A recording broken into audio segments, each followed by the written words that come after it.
Midwest, covering roads near record cold settling in, even colder air on the way with wind chills in the single digits, and the new storm threat from the Midwest to the Northeast. Impeachment showdown. John Bolton's attorney telling Congress the former national security advisor could add critical testimony to the investigation. As new transcripts are released from those closed-door depositions, the concerns two White House officials raised about a quid pro quo. Bombshell testimony, a longtime friend taking the stand in Patrick Frazie's murder trial. The disturbing comments he claims Frazie made about killing his fiancée and getting away with it. Vaping investigation breakthrough. The CDC may be zeroing in on a potential cause of vaping-related lung illness. The toxin found in 29 patient samples tested that health officials call a strong culprit of concern. Plus, the major announcement on vaping expected within days. $2,000. And health scare. Pat Sajak's sudden surgery, the Wheel of Fortune host, sidelined from the set. How Vanna stepped in to fill his shoes. Live from ABC News in New York, this is Good Morning America.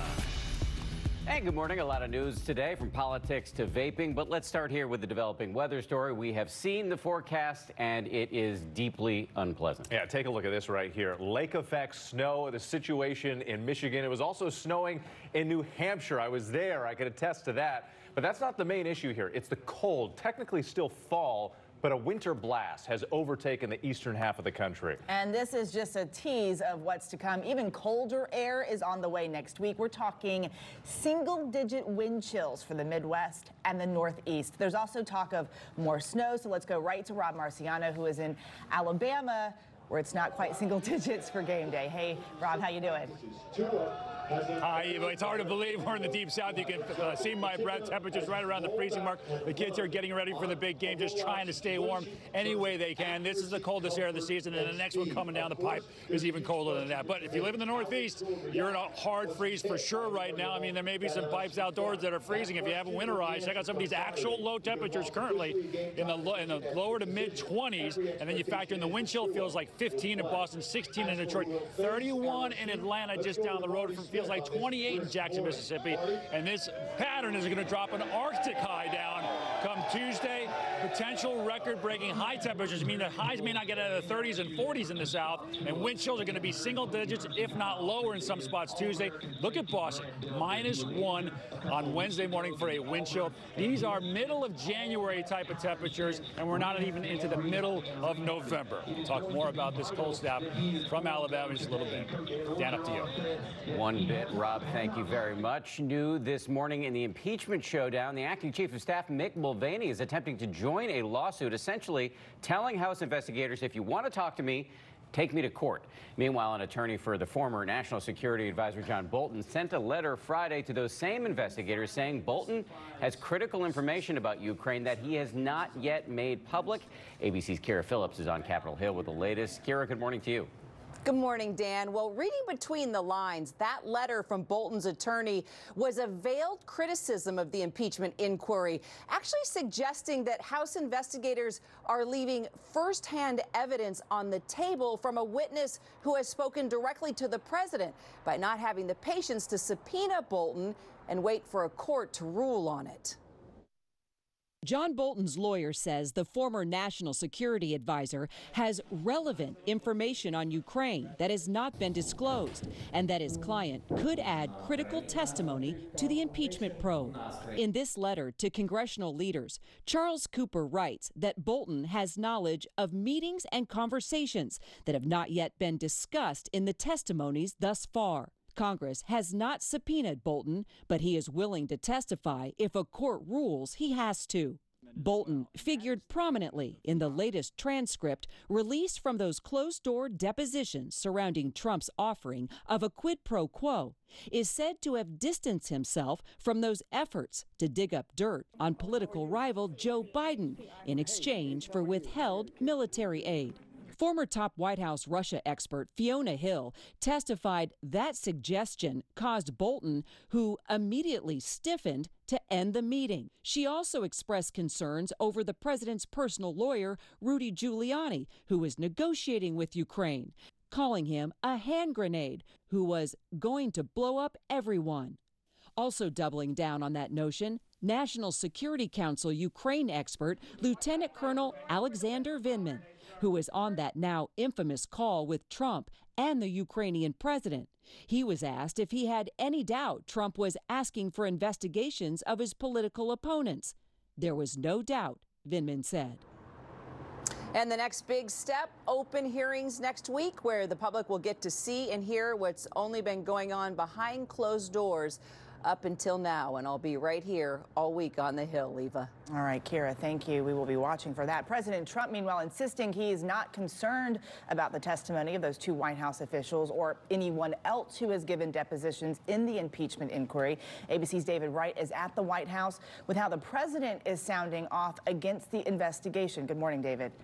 Good morning, Eva. The president's talking points are really quite similar to what we heard throughout the Mueller probe. He calls this a hoax, just like the Russia witch hunt, he says. And even as the parade of witnesses appeared to be corroborating that some sort of pressure was brought to bear on Ukraine to take actions that would help the president politically, the White House strategy has been to minimize, to say there's nothing wrong with that, and also to accuse the Democrats of trying to undo the 2016 election.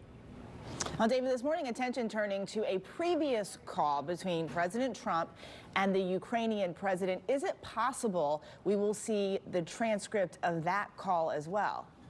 Very possible that we'll see a summary of that call, just like the summary that was released of the earlier call. This was a call that took place before the July phone call in which the president broached the subject of investigating Joe Biden. This was a congratulatory phone call that took place in April, right after Zelensky won the election. President Trump says he has no problem releasing a summary of that call, saying that this was another, as he puts it, perfect phone call. Eva? All right, David Wright for us at the White House this morning. Thank you. Whit? Eva, thank you. Several Democrats hoping to oust Donald Trump in the next presidential election are filing to get on the primary ballot in New Hampshire. I caught up with several of the candidates on the road to discuss the state of the race and the possible late entrance of a big city mayor. This morning, the already crowded campaign trail now facing the prospect of yet another candidate.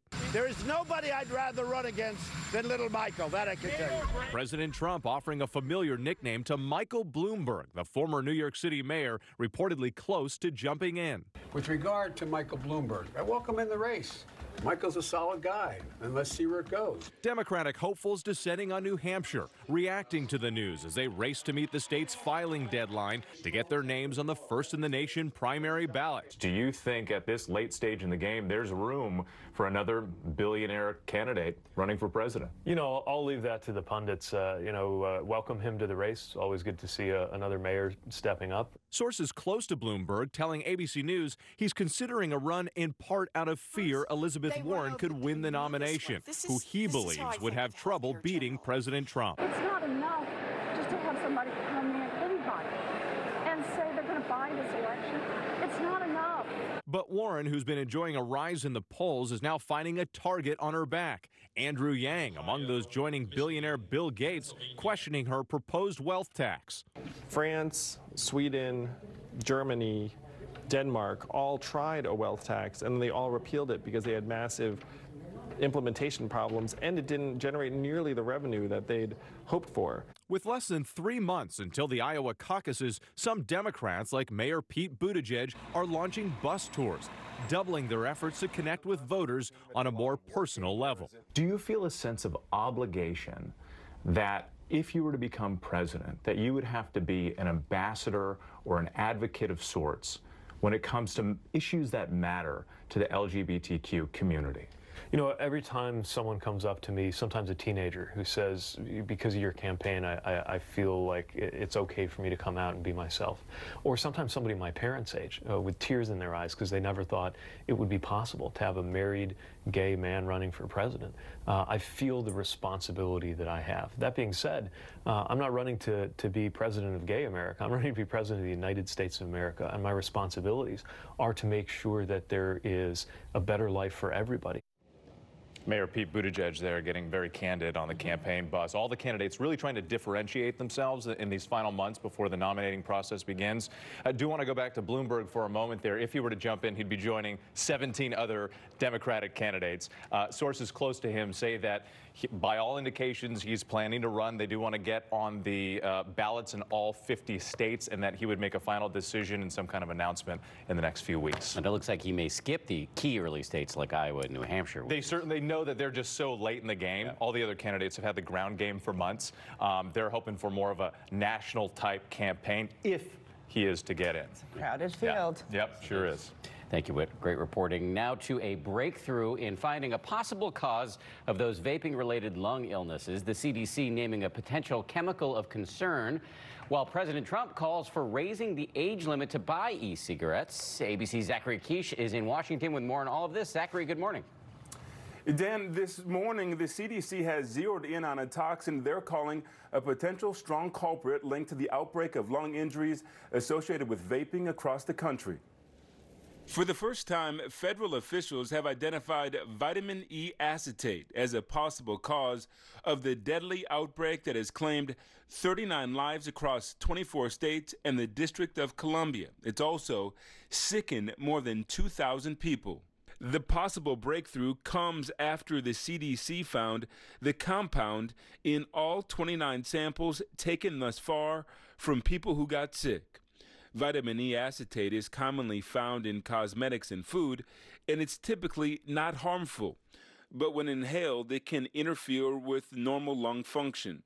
It's an additive to e-cigarettes because it resembles THC oil. It's also a thickening ingredient. The report does not rule out the possibility that other substances or flavors may be causing the lung illnesses related to vaping, and comes as the White House is expected to make a major announcement on vaping next week. We have to take care of our kids, most importantly, so we're going to have an age limit of 21 or so. We're talking about flavors. The American Vaping Association saying in a statement, it appears that President Trump may be preparing to enact smart regulations on vaping products.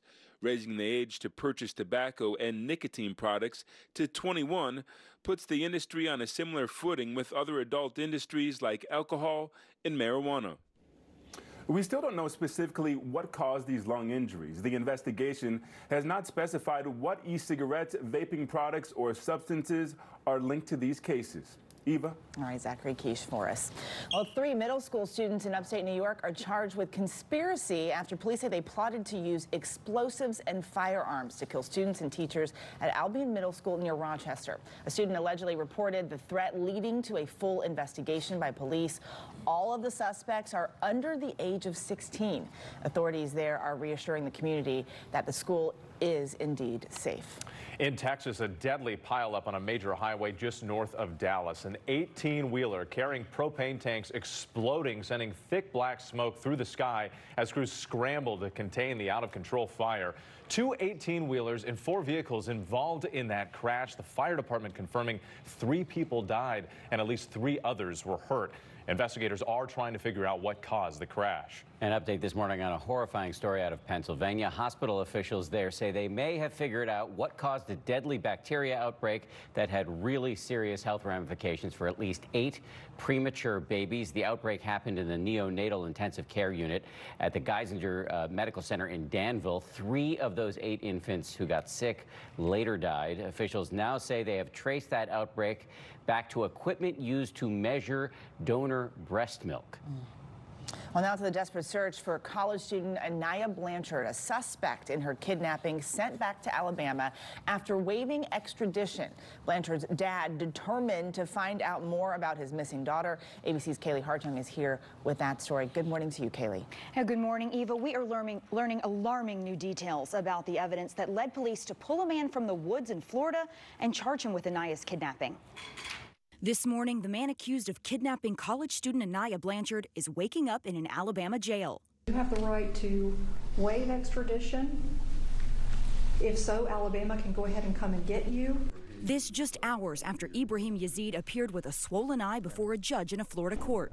Police say a confidential tip led them to pull him from the woods near the Alabama-Florida state line. Mr. Yazid then took off running, jumped over a guardrail into a kind of a marshy area and ran up into a wooded area and hid behind some bushes. Court documents revealing Blanchard's blood was found in her car, indicative of someone suffering a life-threatening injury. The 19-year-old was last seen October 23rd on this convenience store surveillance camera in Auburn, Alabama. Police say the man in custody also seen in the store at the same moment. The affidavit also says a witness identified Yazid as the individual forcing Blanchard into a vehicle against her will, then leaving with her in the vehicle. 2 days later, Blanchard's abandoned SUV was found about 50 miles away in Montgomery. Her family determined to find her. We're searching. We're going to cover all areas, all aspects to be able to find you. And where you are, we're going to try to find you and bring you home. 11 agencies involved. Auburn police confirming they're questioning whether Yazid allegedly acted alone. But at this time, there are no additional suspects. This, to me, looks like what I would call a situational crime, a crime that he was looking to do this, he came upon her and decided to act. Yazid was out on bond for attempted murder and 2 counts of first-degree kidnapping related to an incident in February. Police say they have no knowledge of these two having any prior connection to one another, and Anaya's parents say they don't have any new information as to her whereabouts now. Really thinking about those parents this morning. Thank you. No question. We do want to transition to Florida now. An 8-vehicle pileup there in southwest Miami-Dade sends a dump truck crashing into a building. The truck crashed through a State Farm insurance office where an employee was sitting at her desk. That woman was taken to the hospital and reportedly suffered minor injuries. The cause of the crash is under investigation. Okay, let's check the weather again. As we said earlier, the situation in most of the country is completely unacceptable. We're going to try not to hold Rob accountable for this, but he is the messenger. He's in Tuscaloosa, Alabama. Robert, good morning again. Good morning, buddy. It's 30 degrees, and it's a teenage wasteland. I don't know if you hear the music here. They got it going for these kids that are just trying to stay warm as we approach the big game. A lot of cold college football games today, no doubt about that, and we've got some snow that have been falling in parts of the northern tier. Check out this video out of Mount Washington, New Hampshire. Winds blowing 80 miles an hour. This potent storm that rolled its way up and dropped some snow, not just there, but all the way down to the valley floor in Plymouth, New Hampshire. Some wet snow piling up there, and I think we'll see more of this as the days go along, and obviously we're getting closer to it being officially winter. We've got some lake effect snows cranking across Lake Michigan, Lake Erie, Huron, and Superior, and that's the leading edge of this next batch of cold air, which will have some likely plowable snow, I think, come Monday morning from, say, Denver to Des Moines to Chicago. It'll be a whole lot, but it's going to be enough to make for a messy commute, getting into Detroit as well. Maybe Indianapolis to Erie, Pennsylvania, Monday afternoon, Monday evening. Right now, the track is a little bit west of the I-95 corridor, where it should be mostly rain, but that's subject to change, and obviously some snow mixing in there behind this on Tuesday, and we'll have some accumulation, especially across northern Vermont and northern New York as well. 1 to 3 inches of snow expected there. You can't feel your feet. Can't feel. You know, you go 30 degrees in the south, and this is what happens. We do everything we can to keep things warm. Guys, look what's happening nationwide. Weather-wise, time now for a look at your local forecast. A very good morning, meteorologist Brian Vandergraff. Oh my goodness, look at these numbers. 19 Winchester, 21 Luray, 22 at Dulles. These aren't the wind chills, folks. The winds are calm. These are the actual air temperatures, even right at the freezing mark downtown. So that's an early first freeze for the city. Your forecast for today, temperatures in the mid to upper 40s. Cold and a little blustery out there. We're not going to have nearly the wind that we had yesterday, but nonetheless, it will be a crisp afternoon. As far as the evening's concerned, clear and cool. Dress and layers have headed out. Number 2 versus number 3, or number 1 versus number 2, depending on which poll you take. It's LSU, Alabama, both undefeated. SEC West on 1. We got some Go Tiger fans that made the trip here. I mean, these are brave folks here in Bama country, where all they say is roll, tide, roll. We are live from the game day site here in Tuscaloosa all morning long. They're cracking up the music as we enjoy 30-degree temperatures. Guys, back up to you. Excellent. Rob with the fans and the Who, apparently. Good playlist going over there in Alabama right now. Yeah. Yes, they do. Getting ready to roll on a Saturday. Thank you, Rob. We'll talk to you soon. Transition to this, though. People living in New Jersey, in a town there, they say their streets are being taken over by turkeys. Look at the video. Residents in Toms River say the wild turkeys have been terrorizing them, pecking at their roofs, their cars, blocking roads, and even doorways. They say the pack of birds has grown to groups of 20.